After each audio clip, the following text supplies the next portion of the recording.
ya tiene un par de semanas circulando, el Comité Empresarial Ecuatoriano, que une a todos los gremios del sector productivo, nos reunimos y obviamente definimos algunas líneas en las cuales era importante comunicar o tener a la colectividad clara de nuestra posición.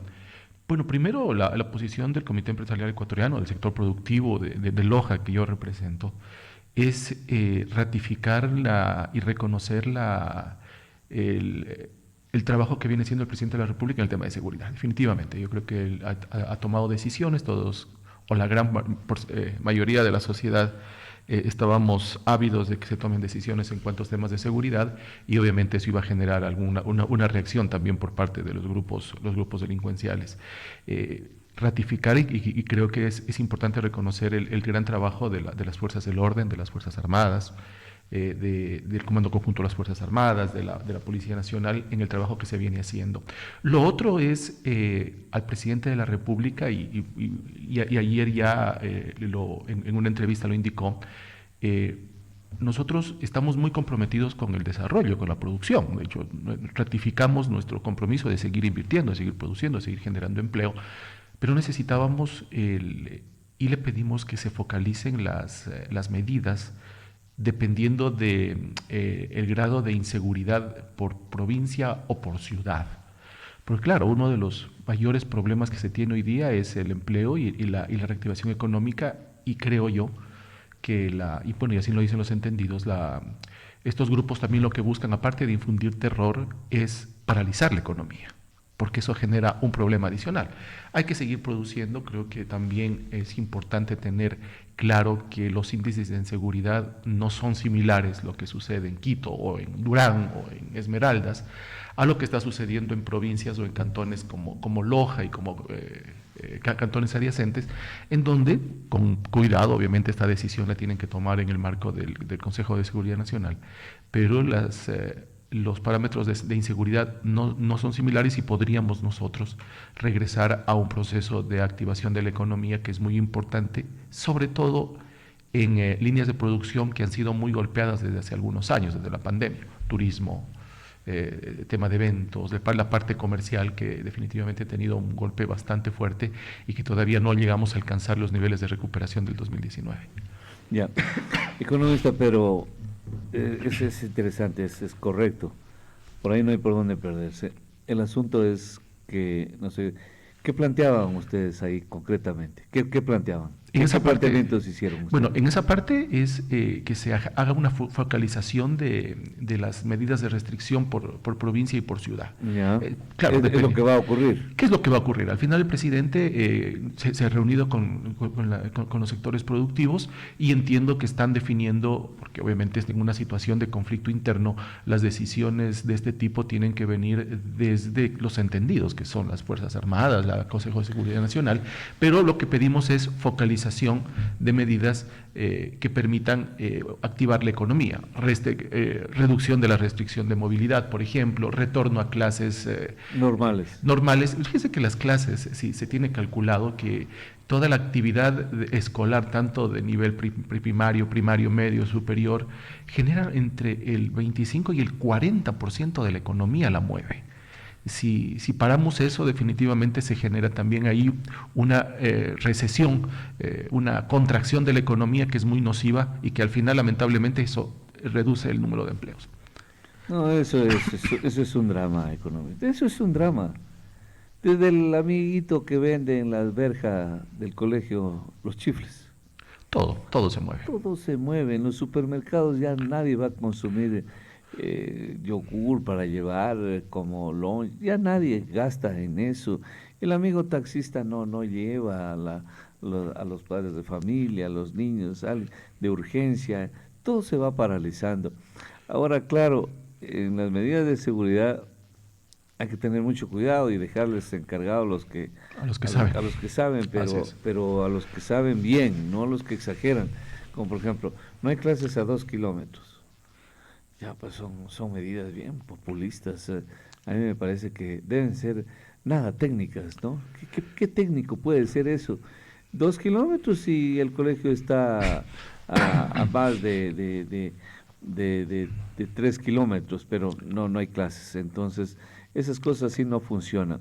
Entonces, a ver, ustedes plantearon eso y el gobierno va a acoger, lo va a asumir, entiendo que muy pronto. Oye, se anunciaba para ayer incluso el anuncio. Se anunciaba para ayer en la noche, no se dio el anuncio. Entendemos claramente que deben estar haciendo las consultas respectivas, pero nosotros como sectores productivos seguimos atentos a las directrices que vengan del gobierno nacional. Además, en una situación como esta, creo que es importante saber y entender que las directrices tienen que venir de quienes están manejando el conflicto. Pero, por ejemplo, hay un tema que preocupa a todo el país, sobre todo a los sectores productivos de todo el país, al sector turístico, que es el próximo feriado, uno de los feriados más importantes para dinamizar la economía, que si no se toma una decisión pronta en cuanto a una generación de actividades en algunos lugares donde las circunstancias no complican demasiado, no se puede reactivar. Esto no se hace de la noche para mañana, se necesita varias semanas para poder hacerlo. Estamos a pocos días del carnaval. A pocos días, me parece que estamos a un poquito más de 20 días para el carnaval. Claro, a ver, mucha gente lo puede ver como un tema de diversión, pero básicamente el carnaval está considerado entre los dos feriados más importantes para el tema de movimiento comercial y cumplimiento de presupuestos de los sectores productivos que generan. Fíjense que el sector turismo, Freddy, genera más de 500,000 de fuentes de empleos directos. Es muy importante para el país. No tiene comparación eso, ¿no? El feriado, o sea, el turismo. Y en carnaval todo el mundo se levanta.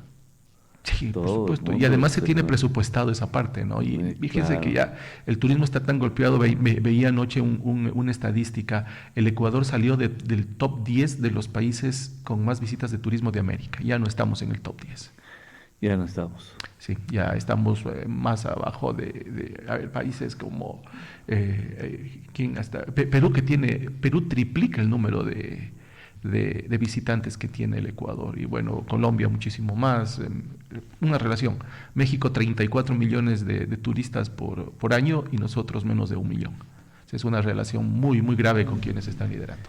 El turismo es una fortaleza bien manejado. Países como España, que solo viven del turismo, ¿no? El Salvador este rato ya está viviendo del turismo, es impresionante. Es cierto, eso es muy lindo, pero ojalá que las cosas se apacigüen hasta que venga el carnaval y todos nos vayamos a Guaranda y podamos festejar y podamos generar riqueza en el país. Pero entiendo que estamos de la ceja al ojo con eso ya, para que el gobierno, o sea, no tiene que suspenderse medidas de control de las fuerzas del orden, sino que simplemente hay que trabajar, ¿no? Hay que trabajar todos los días. Ya veo en las instituciones públicas banderas del Ecuador, ya se están haciendo más nacionalistas los burócratas, que el primer día apenas hubo un torpedito ahí salieron corriendo, volaron a esconderse a la casa. Criticamos aquí y bendito sea Dios, yo me gané un café, nadie me lo pagó, pero ahí está. ¿Que eso no era correcto? No pasa nada, que hay que ponerse a buen recaudo en los lugares de trabajo, en los mismos lugares de trabajo, pero no podemos escondernos y correr a la casa a escondernos por todo. Entonces estamos matando la economía en este país, tal como usted lo describe. ¿Qué otro planteamiento pudieron haber hecho ustedes? ¿Solo ese o no? No, son varios. A ver, otro. Bueno, lo otro que estamos bastante preocupados es con respecto a las medidas que van a permitir recaudar la cantidad de recursos necesarios como para poder solventar los gastos logísticos que implica un conflicto armado, ¿no? Por ejemplo, el famoso tema de la subida del IVA, que prácticamente al parecer estaría ya con un consenso dentro de la Asamblea Nacional. ¿Para qué? Para subirlo. Entendía que ayer habían definido, y eso estaba leyendo, que obviamente la Asamblea me parece que quería una temporalidad y han definido que sea hasta el 2026. Hasta el 2026. Pero eso es grave. Dicen que todo eso es una negociación para servírsela a la fiscal general, Huerta, de parte del gobierno. Por eso el tema este que estamos conversando no es solo económico, es político. Es político, por supuesto. Es político. Entonces eso es más que grave, ¿no? Ya, de nada serviría, o sea, lo que se hace con la mano se borra con el codo, porque si el correísmo quiere servírsela a la fiscal, pues no ha de ser gratis, o sea, no ha de ser porque simplemente les cae mal por ser morenita, no ha de ser por eso, pues. Entonces la policía y los militares adrede trabajaron, porque la fiscal pues es la piedra en el zapato de ellos, ¿no? Entonces, yo sé que tenemos que estar atentos como ecuatorianos, como ciudadanos, de que van a subir el IVA, pero no es gratuito. No es que la bancada correísta vota, porque somos conscientes de que hay que subir el IVA. ¿Conscientes de qué?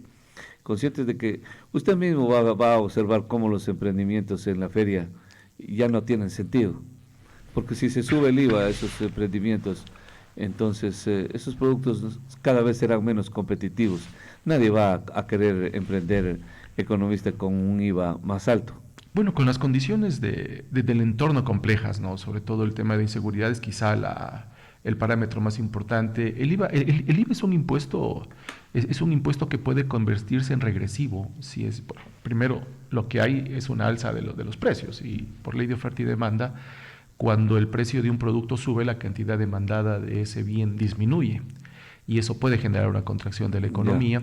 Entendemos, y en eso estamos completamente de acuerdo, que todos debemos aportar a poder financiar estos graves inconvenientes y estamos también de acuerdo que había que tomar decisiones en temas de seguridad, pero hay que hacerlo en base, bajo un concepto progresivo. ¿Qué quiere decir eso? Quiere decir que el que más tiene que aportar. Ese es el cuento más grande, querido economista, que hayamos escuchado. Obviamente. Desde el día que nacimos hasta que vamos a morir. Pero la teoría económica dice eso, ¿no?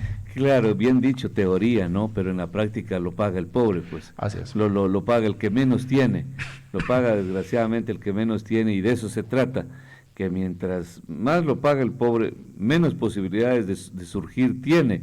En consecuencia, el rico se consolida más. Entonces es un gobierno de los ricos. El gobierno de Noboa sigue en esta línea. Pues yo como ciudadano, ¿no? Es un gobierno de ricos. No es un gobierno que gobierna para los pobres ni para sacarlo a nadie de la pobreza. Es un gobierno de ricos. Porque sabe que los ricos paguen el impuesto que paguen, no se van a empobrecer. Y luego les condonan deudas. Les condonan intereses. Es una locura. Ya va a ver aquí en los municipios. Ya a ver, economista, cómo en los municipios se están condonando deudas y a los que más tienen. ¿Y por qué? Yo le digo, ya lo va a ver porque lo voy a tratar con una persona esta semana que nos va a poner como ejemplo cómo han condonado deudas. Entonces, a todo el mundo que tiene le condonan deudas. Pero el pobre que va a comprar un producto elaborado va a tener que pagar el IVA. En consecuencia, cada vez tiene menos dinero en su bolsillo, peor si es empleado público. Y peor, mucho más, si es empleado público con sueldos básicos. Entonces ahí se va a dar cuenta de qué es el famoso impuesto. Así que medio una escaramuza, salen los militares, pues sí, pero el pueblo tiene que pagar eso. Tenemos una piscina de oxidación, sí, pero el pueblo tiene que pagar eso. Tenemos un plan regenerar, sí, pero el pueblo lo tiene que pagar eso. Es un mundo de locos. Por eso la gente huye. Ahora entiendo por qué huyen de este país. No, ahora sí lo entiendo clarísimo, porque prefieren morirse de frío en la frontera, arrastrarse y por ahí, con tal de huir de este país, que es un país para que vivan solo las élites, solo la casta, solo los ricos van a quedarse así, economistas. Yo esa parte, pues, como ciudadano, nunca lo entenderé, ¿no? Nunca, jamás entenderé que todo problema lo tiene que pagar el pueblo. No hay nada bueno para el pueblo, nada, ningún estímulo. Sí, de acuerdo. Y además hay un tema, Freddy, que es importante también conceptualizar, que a veces se lo relaciona a cuando se dice el sector productivo o el sector empresarial, se considera a todos como que fueran grandes corporaciones o grandes del sector empresarial. Apenas mejor dicho, más del 70% del sector productivo ecuatoriano, la estructura del sector productivo es micro y pequeño. Sí. Por lo tanto, es el sector más afectado porque no tiene el músculo financiero Porque es menos competitivo. como para poder soportar un incremento de esta magnitud. Exacto. O el pago de impuestos especiales a las utilidades. ¿Por qué? Porque se vive del día a día. ¿Por qué estábamos justamente hablando de pedirle al gobierno bajar las restricciones que se tienen en cuanto a temas de seguridad o de movilidad? Porque ese sector no está en condiciones de poder soportar una paralización. Ya la pandemia nos enseñó que no se tenía los recursos suficientes, el 70% de la economía, como para poder soportar una paralización como la que hubo y como la que sigue habiendo. Recordemos que los golpes al sector productivo vienen, octubre del 2019 generó muchos millones de dólares de pérdida, la pandemia no se diga. Junio del 2022 también hubo una paralización muy fuerte y se estima porque ya tenemos los datos de lo que hemos levantado, que en estas últimas semanas con el conflicto armado y con las restricciones, toda la provincia de Loja tiene una pérdida. Cuando digo pérdida significa que no se mueve la economía, entre 1.5 y 2.5 millones de dólares diarios. Sí, que dejan de moverse la economía. Yo ya sé su nivel de formación y de preparación, claro. Pero para nosotros que no tenemos esos análisis de economía de alto nivel, solo pensamos en el alcalde de Gonzanamá, que es el que más gana más de 5,000 y pico en un país pobre. Entonces mi maestro decía, en un país pobre, la riqueza de pocos es algo que avergüenza. Pero en un país rico, la pobreza de muchos es algo que avergüenza. Es exactamente la realidad de este país. Lucio Gutiérrez gana $15,000, tiene 3 sueldos o 3 ingresos que él dice que no le digan sueldos, porque el uno es retiro, el otro es pensión y el uno sí es sueldo. El alcalde de Gonzanamá, en cambio, compra el iPhone más caro que haya en el mercado y tiene el sueldo más alto que jamás gane un alcalde aquí. Y el resto de los alcaldes igual. Todos ganan, no se diferencia más que por cientos nomás del resto de alcaldes. Solo que él se puso el más alto. Y así, aunque para hacer justicia, la verdad es que se la puso el anterior alcalde de Gonzanamá. Él es el que se fijó ese sueldo y no se descubrió eso, ¿no? Pero él se quedó cómodo con ese sueldo y ninguna cámara provincial hace una reunión y dice, oye muchachos, está el país pobre, tenemos que bajarnos el sueldo a la mitad, ya suficiente con el 10%, el 20%, el 30%, y encima ganamos bastante, no es justo eso.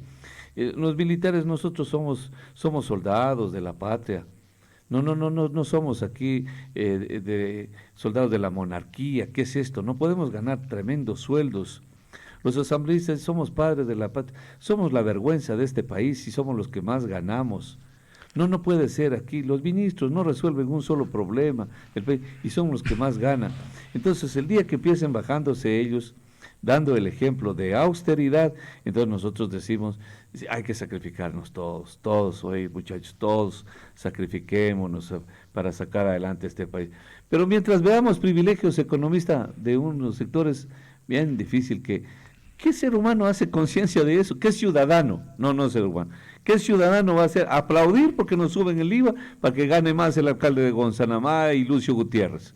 Eso no lo vamos a... Yo personalmente, ni volviendo a nacer, vuelvo a nacer digno y no me voy a arrastrar y no me arredro ante nada de esto y sigo pensando que los gobiernos son esquilmadores y son gobiernos de oligarcas y son gobiernos para ricos, nada más, y que no saben nada de lo que sufre un pobre. Bueno, hay que practicar con el ejemplo, ¿no? Exactamente. Esa es la premisa fundamental del liderazgo. Eso es todo. El líder, por ejemplo, si el líder exige puntualidad, es el primero que tiene que llegar. Por favor. Si el líder exige austeridad, es el primero en generar austeridad. Y además... Regáleme un café la próxima vez, economista, por una sola cosa. Yo creo que tengo ya como 50, 60 años en la radio, 70. En mi vida he llegado atrasado con 1 minuto. ¿Qué le parece a usted eso? No he llegado atrasado ni con 1 solo minuto partido por la mitad. Eso más que una costumbre es un valor. Es disciplina, sí. En realidad es disciplina, es responsabilidad. Y a donde sea que me convoquen, llego puntual. No se diga a mi humilde trabajo, el trabajo que es sagrado, que es un sacrificio. nunca he llegado atrasado. Y no es una jactancia, no es un alarde. No, no lo tomen como alarde. ¡Uy, qué disciplinado que eres! No, es que así deberíamos ser todos. Sí, y además el otro aspecto es el concepto de proporcionalidad, que también se lo maneja cuando se administra empresas. El concepto de proporcionalidad es que los ingresos de los administradores o de los ejecutivos tienen que estar en relación a la economía de la institución, en este caso la economía de la región, la economía de la ciudad, del cantón, de la provincia, porque así se mueve el tema. Claro, complica muchísimo, sobre todo cuando existe legislación laboral que impide eso, pero por eso en el sector productivo se habla de bonificaciones especiales por rendimiento, pero definitivamente si nosotros estamos exigiendo austeridad, si estamos exigiendo que el pueblo, el sector productivo más débil se ajuste y aporte más, creo que debe ser para todos y como le decía, aunque sea en teoría, ese concepto de proporcionalidad debe darse. Ya, entonces, no nos queda más que esperar que la Asamblea canjee la salida de la fiscal, sobre todo la bancada correísta de los socialcristianos, que siempre han dicho que ellos no van a apoyar. Ellos se han llenado la boca diciendo toda la vida que ellos no son impuesteros, que no aceptan ninguna carga tributaria más al pueblo ecuatoriano, que ya no puede más, que ya no soporta más, porque cuando hay eso, Nebot me dice a mí, oye Fred, avísame cómo es eso del emperador Tiberio. Entonces yo le recuerdo lo que decía el emperador Tiberio. Le decía, su ministro de Economía, a las ovejas se las debe trasquilar, o sea, esquilar, pero no se las puede despellejar. No hay por dónde perderse, no hay por dónde perderse, hay que ser condescendiente con el pueblo y se acabó. ¿Qué otro planteamiento hicieron economistas ustedes? El último, que es siempre el más importante, que es ratificar el compromiso de los sectores productivos, y vuelvo a repetir, cuando digo sectores productivos es de todos, desde el más pequeño, de seguir produciendo. Bajo estas circunstancias, con circunstancias difíciles que nos ha tocado aunque en los últimos años. Aunque el sector público corra la casa. Sí. Así tenemos que decir, nosotros producimos y el sector público vegeta. Porque al final, Freddy, sobre los hombros del sector productivo está el 80% del empleo formal e informal del Ecuador. Por lo tanto, es un compromiso muy grande que tenemos y ojalá en algún momento, siempre lo digo, nosotros producimos a veces y muy pocas veces con el apoyo del Estado, pero en la mayoría de veces con el estorbo del Estado. Pero es importante articularnos. Creo que cada vez más se logra entender que si no nos articulamos, si no abrimos la mano, si no estamos procurando trabajar juntos, va a ser muy difícil que el país pueda salir de las circunstancias en las que estamos, que son circunstancias muy difíciles. Freddy, el sector productivo requiere mucho de inversión. Y cuando se habla de inversión, la gente piensa a veces que solo estamos hablando de inversión extranjera, que hoy día es muy difícil que llegue, pero también estamos hablando de la inversión interna, que también se siente preocupada, que también se siente inestable. No hay uno de los peores enemigos de una economía es la incertidumbre. No hay peor banco en el mundo que los bancos que son del Estado. Ban Ecuador, Banco del Estado, o sea, todas las bancas del Estado son los peores que puede haber en este país. Y créamelo, y lo vamos a contar con lujo de detalle cualquier rato. Entonces, si el del Estado es el peor, imagínense, la empresa privada hace esfuerzos por competir y se vuelve mejor, ¿no? ¿Cómo puede venir la banca extranjera a mitigar el dolor que nos aqueja, que nos agobia aquí en este país, economista?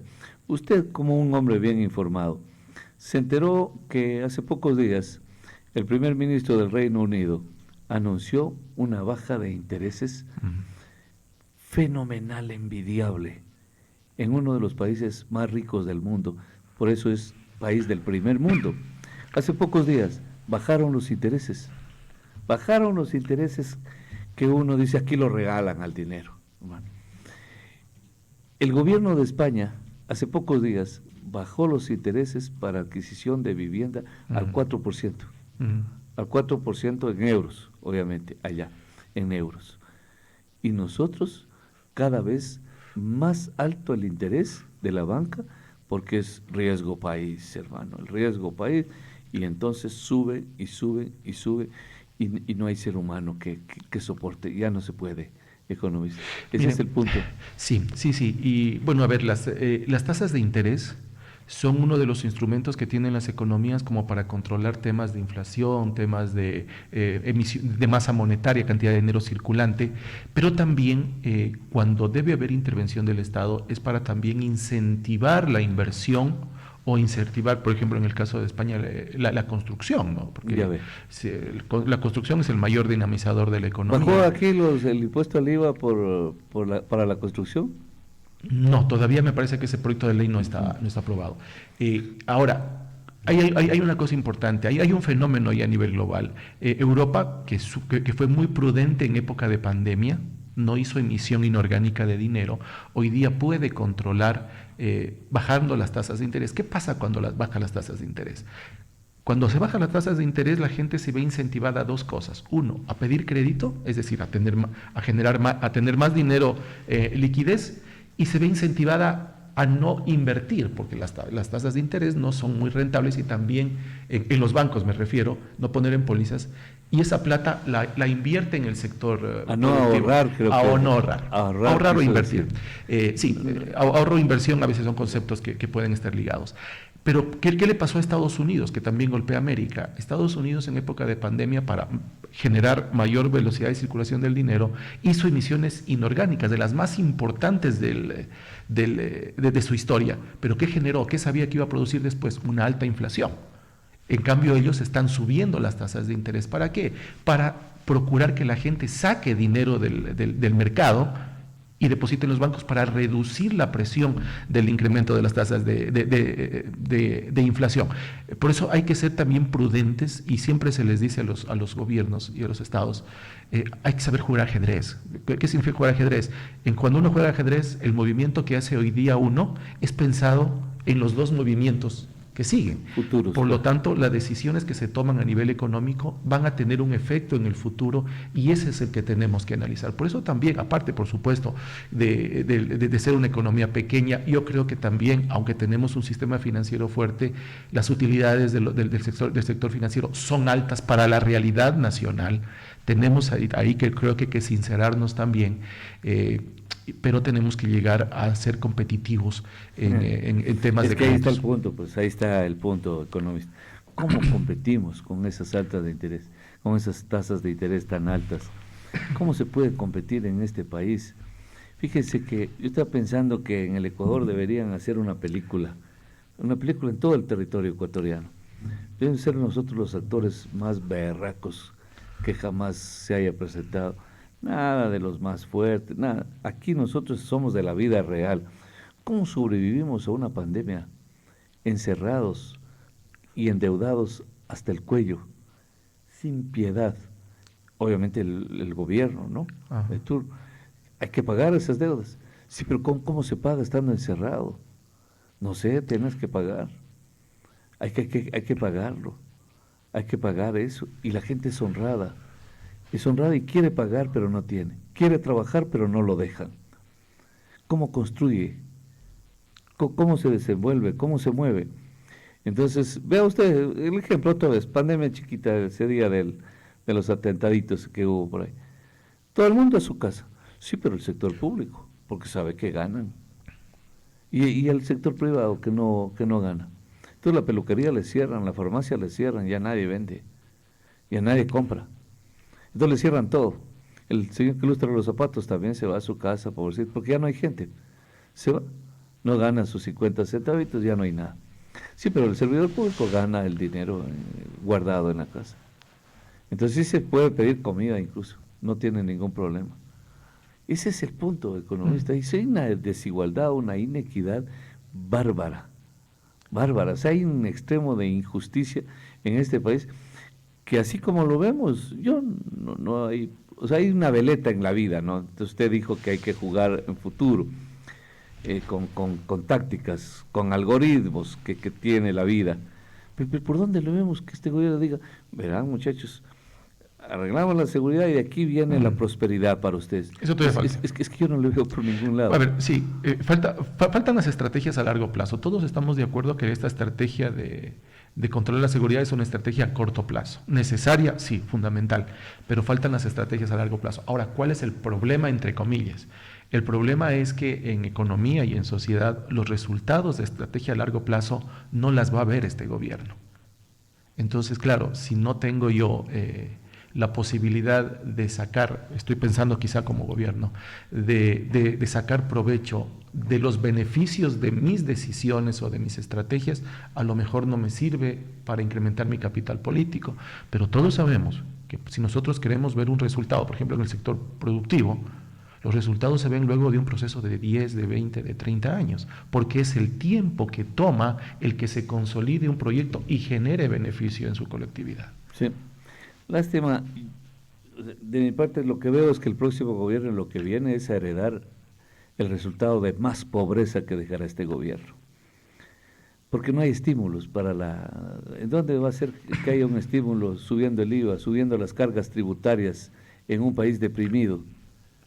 Pues, yo digo, está bien, en el Reino Unido deben subir los intereses porque son ricos, son ricos y bajan los intereses. Para dinamizar más la economía. Somos pobres y nos suben más los intereses. ¿En dónde va a haber un resultado positivo para el futuro gobierno? Tiene que ser un gobierno muy berraco, pero muy berraco, que se haga cargo de una sociedad empobrecida que la deja este gobierno. Así como están las cosas, obviamente. Usted dice, falta más adelante por ver, ya veremos. Pero este rato, si ya hubiese un relevo de gobierno, lo único que va a recibir pues es pobreza, es caos. Yo no le veo por ningún lado subiendo impuestos en donde se pueda regenerar la economía, porque no nos volvemos competitivos. Y no se topan los temas fundamentales, ¿no? que son muy importantes. Hay dos temas que deberían considerarse muy bien para sincerar la economía y poder empezar a crecer. Uno es el tema de subsidios. Ya ve, exactamente. Y el otro es una reforma laboral seria. Eso sí, ya ve, economista. Sí. Ya ve, ahí, Chaco, decir, ¿cómo se puede seguir subsidiando la gasolina? ¿Cómo se puede seguir subsidiando la gasolina para el narcotráfico, para la minería ilegal y para los países, para la población extranjera? Y falta uno cuarto, que es para los que no lo necesitan. Ahí no le entendí. A ver, el concepto... A ver, si uno equivoca el concepto, equivoca el impacto. O sea, así es. Aquí se subsidia el combustible y no debería subsidiarse el combustible, debería subsidiarse para lo que se utiliza el combustible. Por ejemplo, transporte. Por ejemplo, sector productivo. Hacia ahí debe estar enfocado, o la parte social con el gas, ¿no? Ya, claro. Buenos días, permítame, economista. 725-400, lo escuchamos. Adelante. Gracias, buenos días. Subrayando que estamos en economía de guerra, porque estamos en plena guerra interna, tenemos que sincerar en lo que desperdiciamos el dinero como país. Tenemos un aparato burocrático gordo e inútil. Ahora uno va a las elecciones y ya se han ido a las 6 de la tarde y comienza a vender a las 3. ¿Cómo es? Que yo pienso que la señora cada vez que llama nos privamos de escuchar un pensamiento extraordinario, solo que su señal es siempre pésima. No sé de dónde llama, en qué lugar está, pero mi señora, deseo así fervientemente que usted corrija, mejore su comunicación, y para poderla escuchar, siempre que llama, me pongo atento a lo que está diciendo, pero no es audible su señal.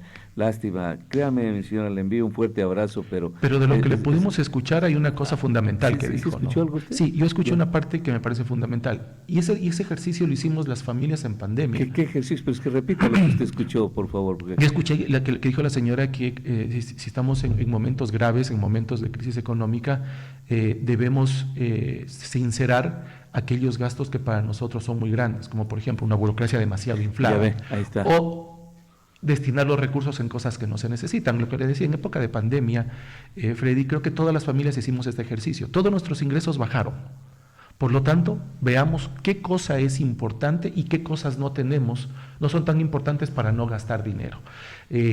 Lo mismo tiene que hacer, debemos hacer el ejercicio como país. Ya hablábamos del tema de subsidios. Muchas ciudades del mundo subsidian su transporte público, no solo por un tema social, sino por un tema de concepto de movilidad urbana dentro de las ciudades. El sector productivo, ¿cuáles son los 3 países que más subsidian el sector agrícola en América Latina? Estados Unidos. México y Brasil. 3. Y de hecho, son países muy fuertes en esos rubros. ¿Por qué? Por un tema de seguridad alimentaria. Pero nosotros seguimos subsidiando más de 3.000 millones de dólares en combustibles que se van. Sí. A ver, 52%, y eso es un cálculo que también hicieron las cámaras de la producción, de cada 100 dólares de subsidio, 52 se van a sectores que no deben ser subsidiados. Es genial, fenomenal, economista. Por lo tanto, ahora, no se debe subsidiar el gas, se debe subsidiar a las familias que utilizan el gas. A las que no pueden pagar. Claro, a las que no, porque hay familias que sí pueden pagar. Y se está utilizando el gas para otros recursos que no son, o para otras cosas que no son los temas de vida. Por ejemplo, calentar una piscina, calentar un jacuzzi, un calefactor para una terraza, que tranquilamente esa familia o esa persona puede pagarlo al precio normal. Este país es de locos, economista, es de locos. Hay leyes así. Que porque es de la tercera edad, tiene el descuento del 50%. ¿Cómo a Lucio Gutiérrez hay que descontarle hasta el pasaje de avión? A pesar que no lo paga este rato, ni un centavo, todo le paga la asamblea. Porque no hay información cruzada. ¿Cómo puede pagar Lucio Gutiérrez cuando deje la asamblea el 50% del pasaje aéreo? Gana $15,000 y hay que pagarle la mitad, hay que cobrarle la mitad del pasaje aéreo porque él es de la tercera edad. ¿Cómo puede ser esa demencia? Tiene que ser que no puede pagar el de la tercera edad, pero que además no tenga recursos y que sea por cosas.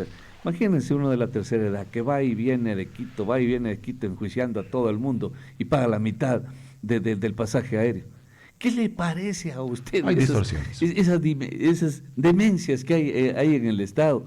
Y una persona urgente, pobre, que necesita, como es joven, es decir, la tiene que pagar todito nos vamos a volver locos así de ver tanta ignominia en este país. Quiero agradecerle, economista, no sé si algo más. No, Freddy, muchísimas gracias por la oportunidad para conversar de estos temas. Nosotros, nuevamente le digo, desde sectores productivos, hacemos 2 cosas. Uno, creo que es momento de unirnos como sociedad junto al gobierno para enfrentar al grave problema de inseguridad que tenemos.